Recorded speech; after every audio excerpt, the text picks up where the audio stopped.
pedindo pelo socorro, pelos recursos da nossa Mãe Maria Santíssima, do nosso Mestre Jesus e do nosso Pai Maior.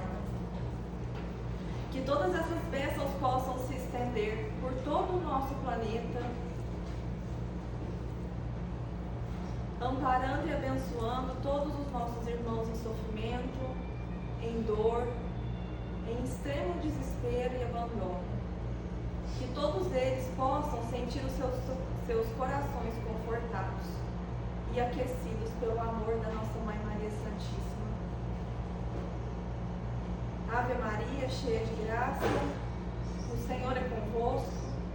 Bendito sois vós entre as mulheres, bendito é o fruto do vosso ventre, Jesus. Santa Maria, Mãe de Jesus, rogai por nós, os pecadores, agora e por todo sempre. Que assim seja. Muito bem.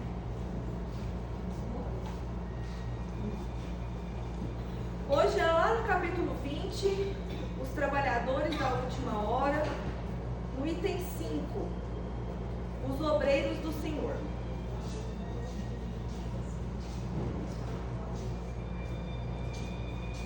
Atingistes o tempo do cumprimento das coisas anunciado para a transformação da humanidade.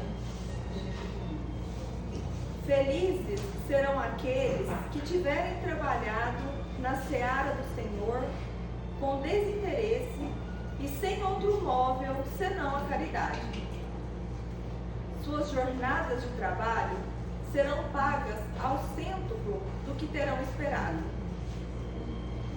Felizes serão aqueles que terão dito a teus irmãos: irmãos, trabalhemos juntos e unamos os nossos esforços, a fim de que o Senhor encontre a obra pronta à sua chegada. Porque o Senhor lhes dirá: vinde a mim, vós que sois bons servidores, vós que calastes os vossos ciúmes e as vossas discórdias, para não deixar a obra prejudicada. Mas ai daquele que por suas dissensões terão retardado a hora da colheita, porque a tempestade virá e serão carregados no turbilhão. Eles gritarão: graça, graça, mas o Senhor lhes dirá: por que pedis graça, vós que não tivestes piedade de vossos irmãos e que recusastes lhe estender a mão, vós que esmagastes o fraco em lugar de o sustentar? Por que pedis graça, vós que procurastes a vossa recompensa nas alegrias da terra e na satisfação do vosso orgulho?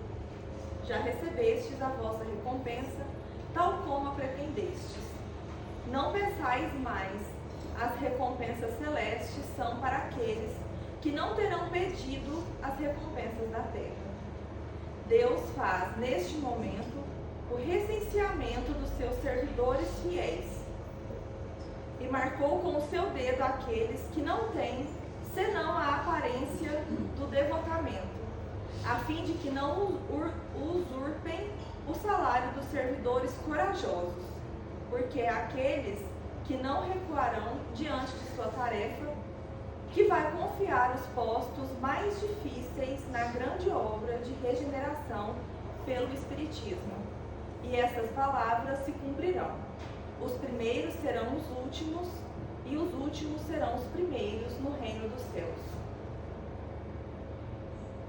O Espírito de Verdade, Paris, 1862.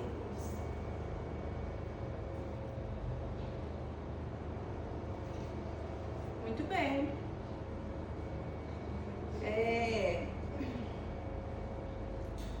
No começo desse capítulo, os trabalhadores da última hora, dentro do item 1 e 2,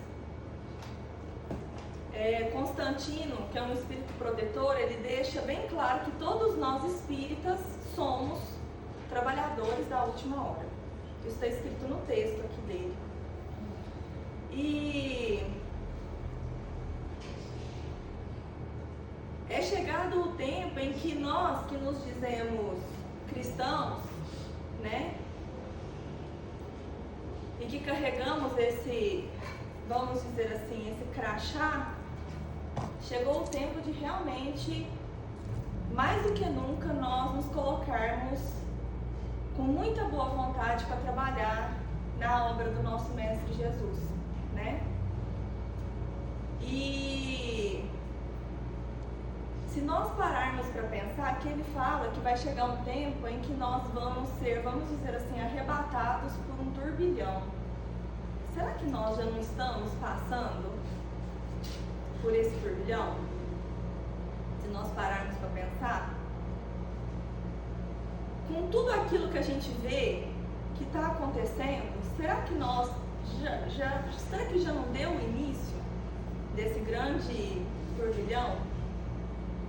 Porque esse turbilhão é como se fosse uma grande confusão, né? Um caos. E em vários momentos, se nós pararmos para pensar, tudo que a gente vê parece um caos, não é? E é justamente nesse momento em que nós somos chamados à prova, vamos dizer assim. Porque em 3.000 anos, né? 2025 anos já se passaram. Falta um pouquinho só para a gente finalizar esse terceiro milênio, que é, vamos dizer assim, uma data marcada para um planeta de regeneração mesmo, né? O início de uma regeneração mais plena, vamos dizer assim. Onde tudo se deu início desde a chegada do Cristo aqui, né? E se estende até os dias de hoje, em que nós estamos sendo convidados há muito tempo para que nós trabalhemos na obra de Jesus, que veio aqui exemplificar tudo isso,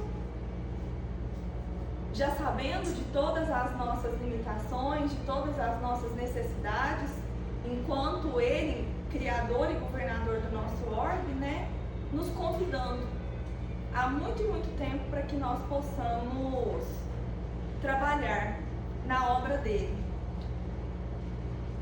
E mesmo sendo trabalhadores da última hora, nós temos ainda a oportunidade de assim receber o salário.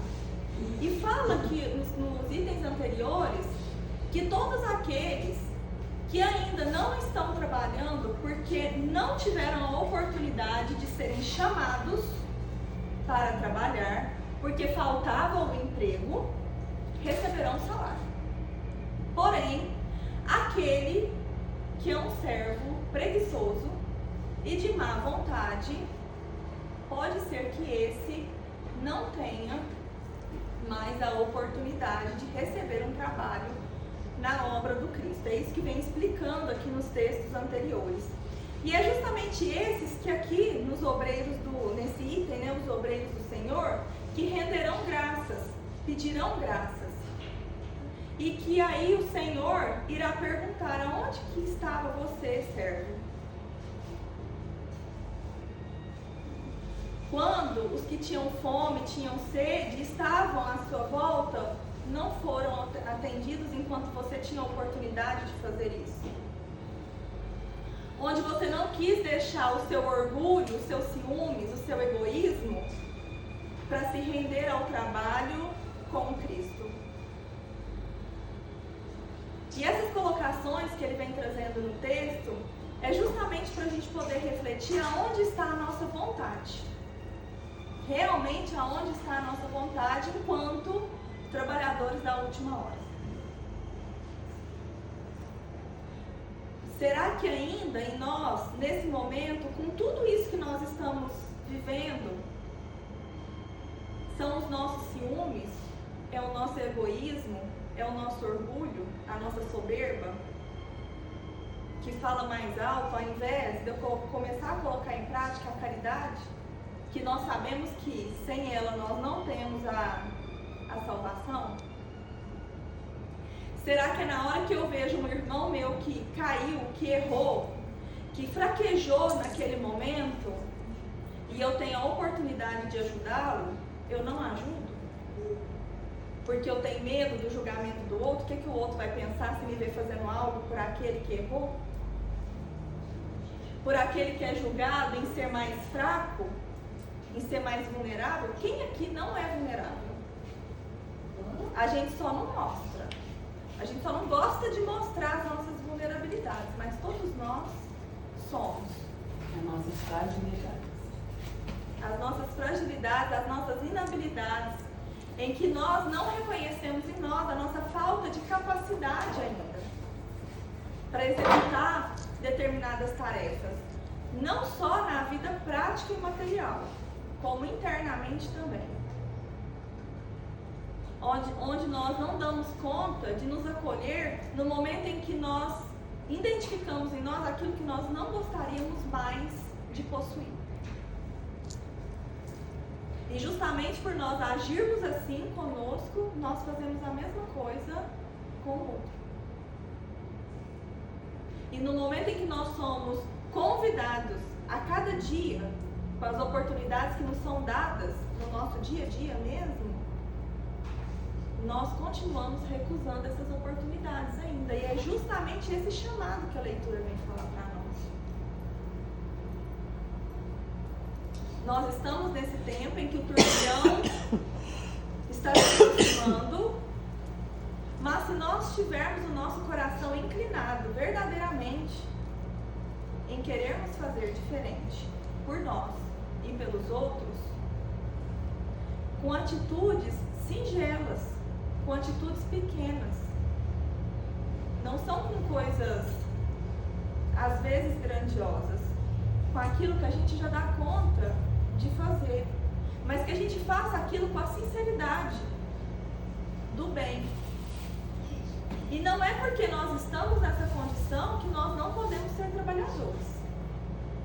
Em momento nenhum, Jesus pede para que nós estejamos perfeitos para. Ele pede que simplesmente nós começamos a exercitar, a ignorar em nós todas essas questões que nos faltam construção de virtudes, para que a gente possa trabalhar. Esses dias mesmo nós comentávamos aqui, né? Quando Jesus escolheu os seus apóstolos, eles eram perfeitos? E se nós pegarmos, em cada um deles tinha um traço. Às vezes da rebeldia, do endurecimento, né? Quando Jesus está caminhando, acho que foi quinta-feira mesmo a gente estava comentando, né? Na parábola do bom samaritano, João pediu que caísse, que descesse fogo dos céus sobre os moradores da Samaria. Se a gente pegar Maria de Madalena, e aqui a gente está dando exemplos porque são exemplos que, por mais que tivessem as suas dificuldades e que ainda tiveram alguns deles, outras encarnações para que ainda pudessem se reajustar, eles não desistiram.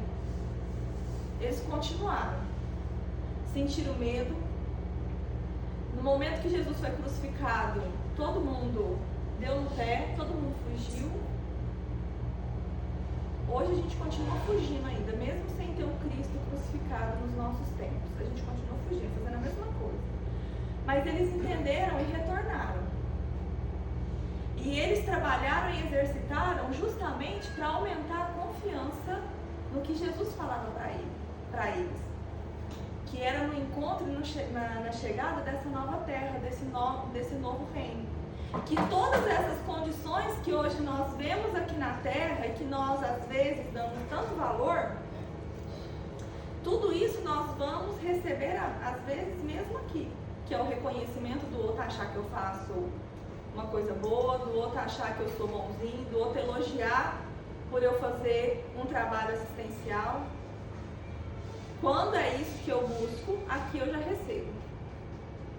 Mas o que Jesus propunha era justamente nós trabalharmos em silêncio, nós mesmos e para o próximo, e que esse trabalho pudesse atingir o máximo de encarnados e desencarnados possível. Domando os meus impulsos, domando as minhas más tendências. Não é tirando as minhas más tendências, porque isso a gente levou muito tempo para conseguir. E não vai ser de um dia para o outro que nós vamos conseguir passar por elas. Mas, igualmente, os apóstolos, eles não desistiram. Eles foram até o fim. Porque realmente eles entenderam o que Jesus pedia e explicava. Não é que eles entenderam, porque até nós aqui nós já entendemos o que Jesus quis dizer. Mas eles sentiram. E eles alinharam o que eles pensavam, o que eles sentiam e a forma com que eles agiam. Eles alinharam esse eixo. Independente da imperfeição, independente da dureza, da rebeldia, eles conseguiram dar caminho, dar um fluxo a isso, para que eles pudessem continuar na obra de Jesus. E assim somos nós, convidados a cada dia para poder trabalhar com Ele. E quando Ele fala que os últimos serão os primeiros e os primeiros serão os últimos, é porque todos aqueles que nós achamos que aqui na Terra são os humilhados, os mais fracos, podem ser esses os primeiros a entrar no reino dos céus. Enquanto que nós, às vezes, quando nos achamos que somos os primeiros, às vezes por termos conhecimento do Evangelho, por fazermos uma tarefa assistencial, pode ser que a nossa inclinação, o nosso coração não esteja realmente plantado na obra de Deus, na obra de Jesus. Né? Jesus nos abençoe.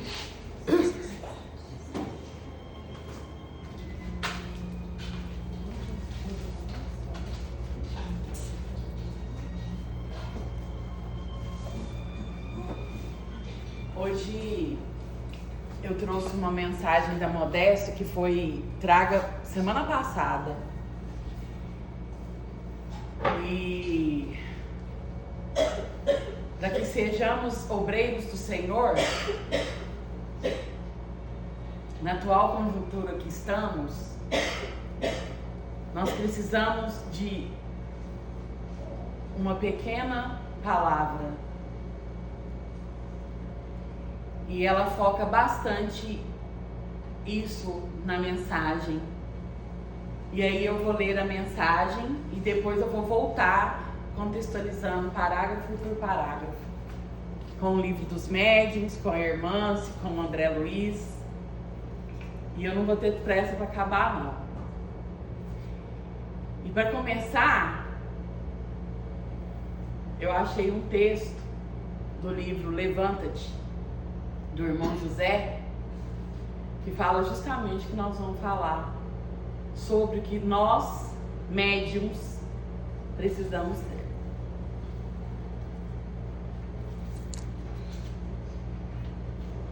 Humildade.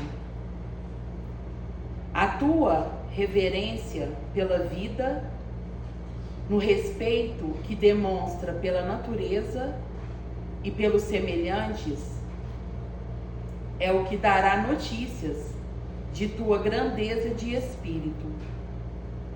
Diante das leis divinas, o que te faz maior é a consciência que possas ter de tua pequenez. Jesus, nosso Senhor e Mestre, inclinou-se sobre as águas do rio Jordão e, naquele instante, se apequenou diante de João, permitindo-se batizado por ele.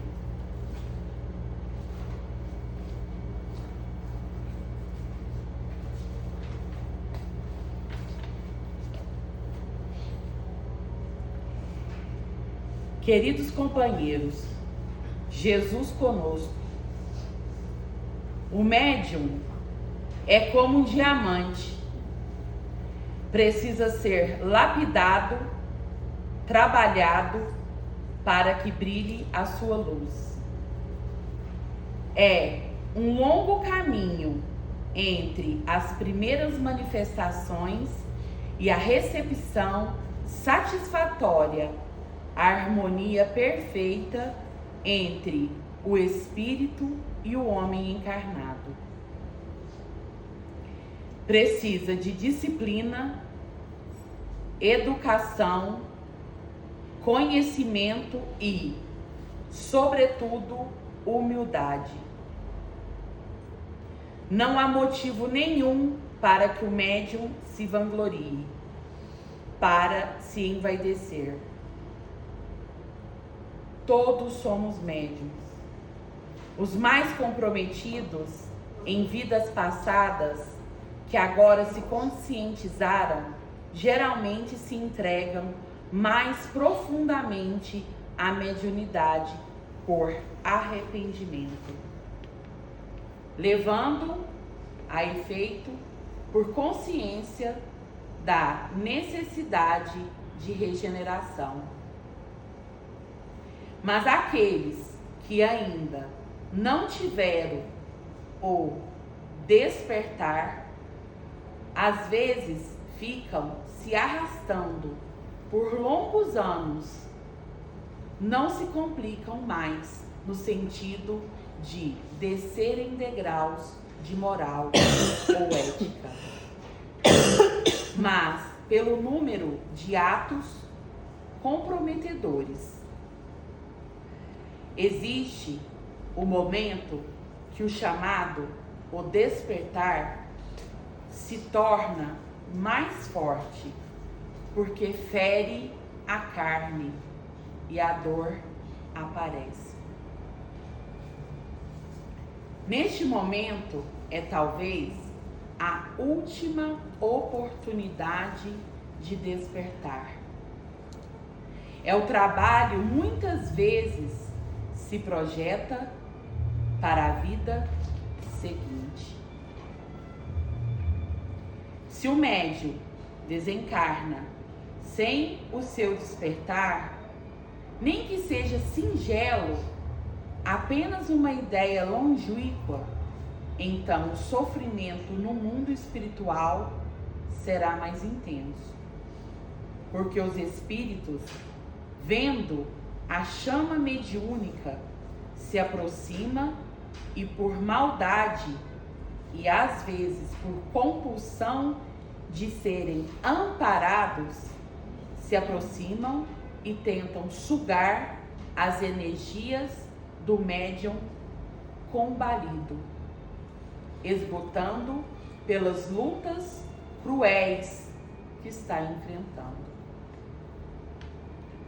Pode acontecer que o médium passe a encarnação toda sem a mínima noção de uma mediunidade por várias razões.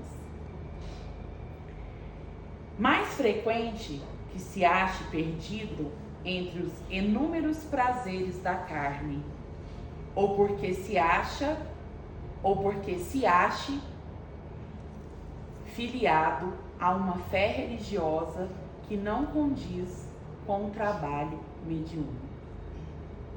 Esse aspecto é deveras difícil de contornar, porque na sua visão obliterada, o indivíduo não percebe que é muito mais do que pensa.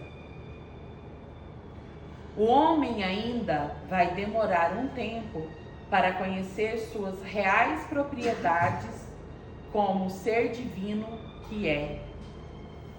Aqueles que algum dia podem ler estas linhas poderão zombar dos devaneios que pensa estar ocorrendo. Porém, aquele que já pelo sofrimento tem o sentimento de motivação espiritual, haverá oportunidade de experimentar as mais diversas situações de prova. Que Jesus nos abençoe e ampare. Maria Modesto Cravo. O pior caminho que o médium pode seguir é o da descrença total. Porque aí estará se entregando aos seus próprios inimigos.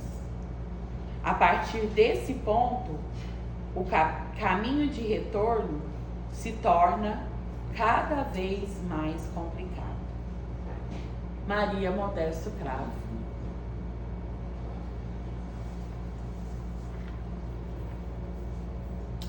Não sei nem por onde começar. Quando ela fala que o médium é como um diamante, precisa ser lapidado, trabalhado, para que brilhe a sua luz. É um longo caminho entre as primeiras manifestações e a recepção satisfatória, a harmonia perfeita entre o espírito e o homem encarnado.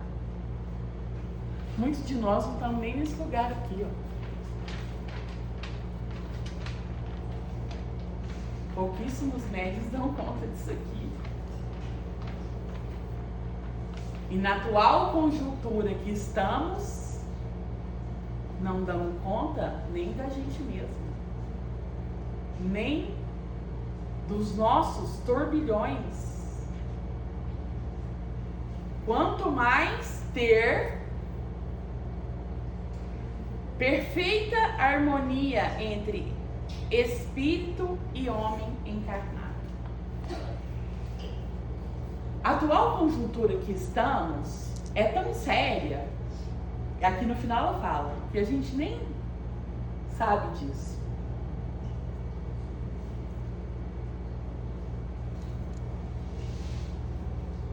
Que se nós tivéssemos consciência plena,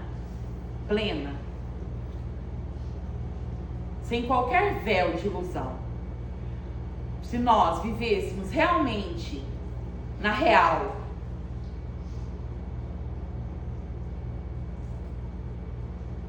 nós não estaríamos com essa amizade. Tá? Como nós somos seres que ainda vivemos com várias máscaras, somos inabilitados internamente, não conseguimos ver nossas fragilidades, as nossas feridas emocionais.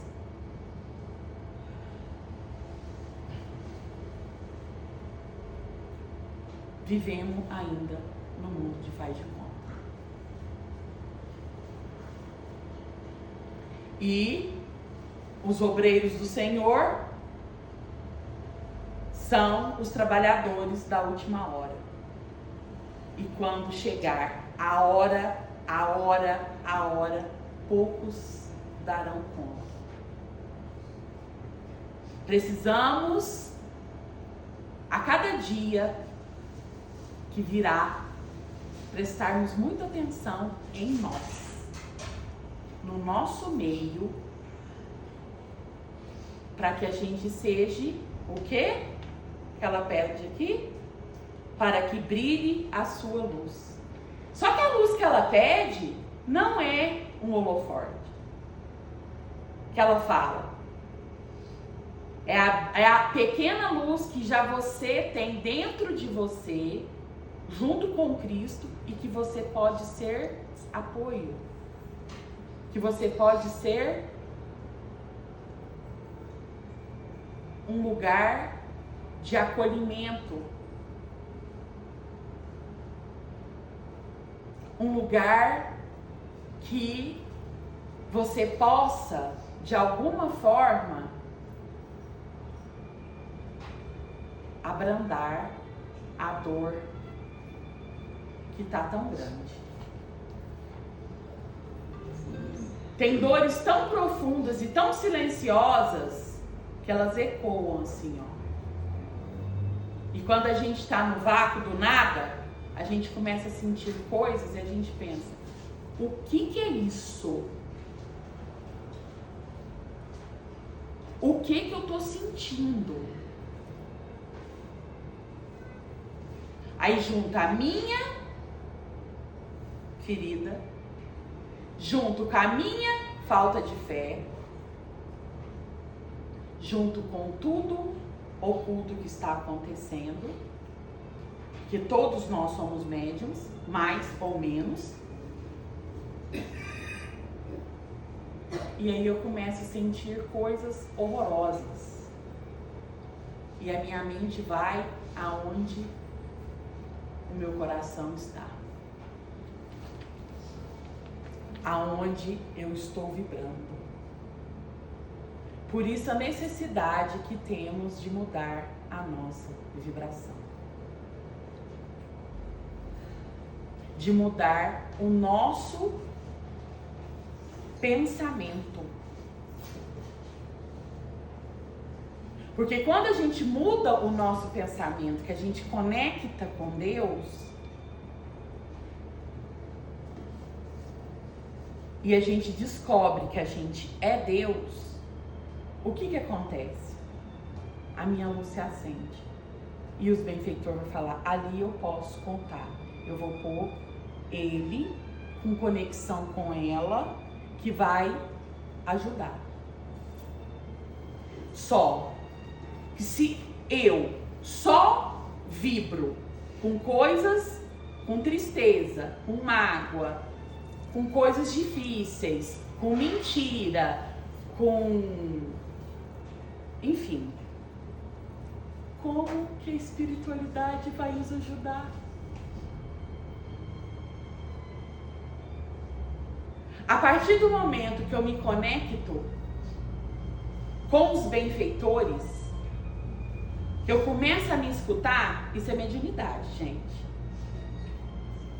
Eu me conecto com Deus e eu começo a ser intuído o tempo todo. E as conexões são feitas em silêncio. Tanto para os desencarnados e tanto para nós. Mas nós temos que estar o quê? Receptíveis a isso. Para que a nossa luz brilhe.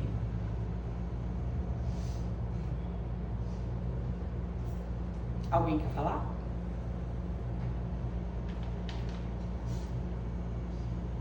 Precisa disciplina, educação, conhecimento, sobretudo humildade.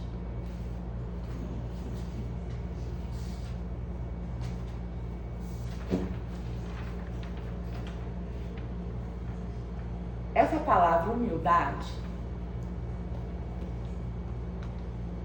ela é muito longe, né? De mim, pelo menos. E a gente precisa começar a exercitar ela.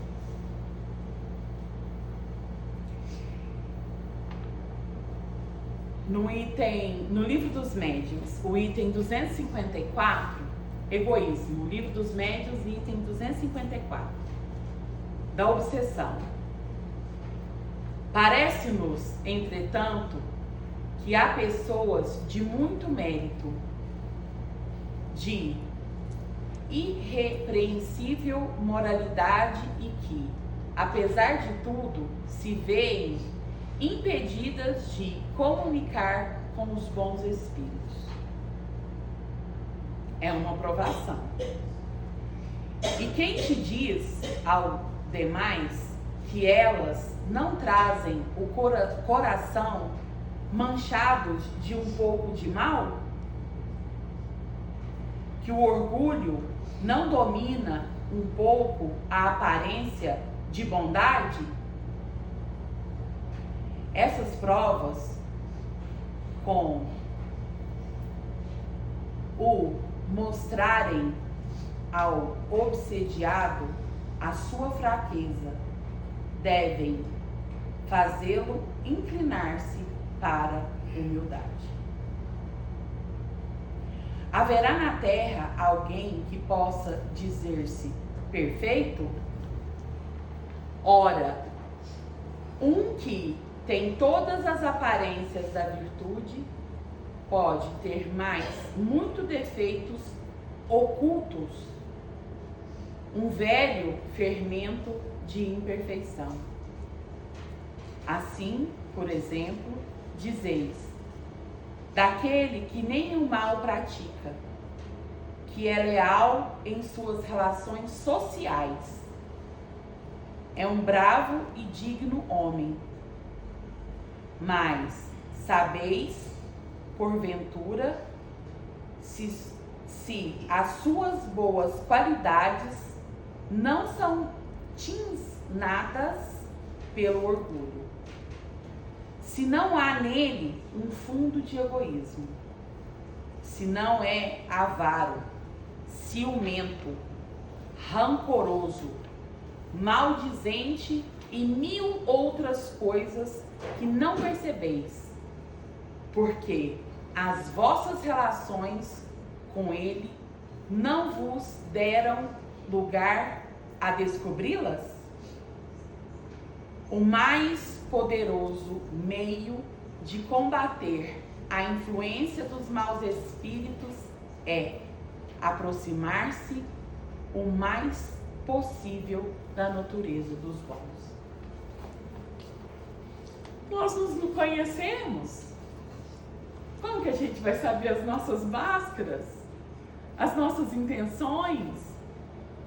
Se eu estou me relacionando com ciclano, com beltrano, por puro interesse pessoal? Pela minha avareza? Pelo meu ciúme? Pelo meu rancor? Pelo mal dizer de mil outras coisas que não percebeis? Olha que eu olho isso aqui, por onde que eu vou começar? Nós não temos nem noção de quem somos. E se continuarmos no egoísmo, na soberba, na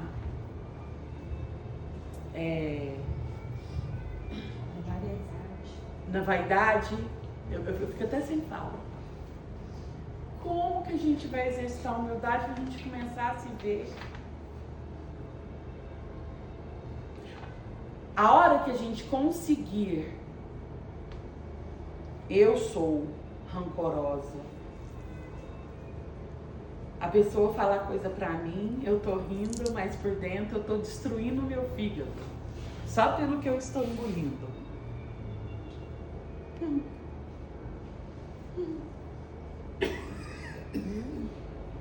Nós precisamos admitir isso para nós. Eu sou rancorosa, sim. Eu sou ciumenta, sim. Eu tenho ciúme dos livros, eu tenho ciúme de tudo. É melhor. Sabe por quê? Porque mentira, a gente precisa conversar com a gente todo momento. Porque a gente precisa colocar, escrever, contar pro amigo, pro melhor amigo, porque a gente só começa a se curar na hora que a gente se escuta, que a gente leu, que a gente escreveu. Existem milhões de formas que o universo está mandando para as pessoas começarem a melhorar. Mas sem humildade, Não vai pra frente. não vamos dar conta mesmo. Que hora que para, hein? 8h10, eu acho. É, 8h10? Já parou, então. Depois começa de novo. Aham. Então vamos lá puxar, né?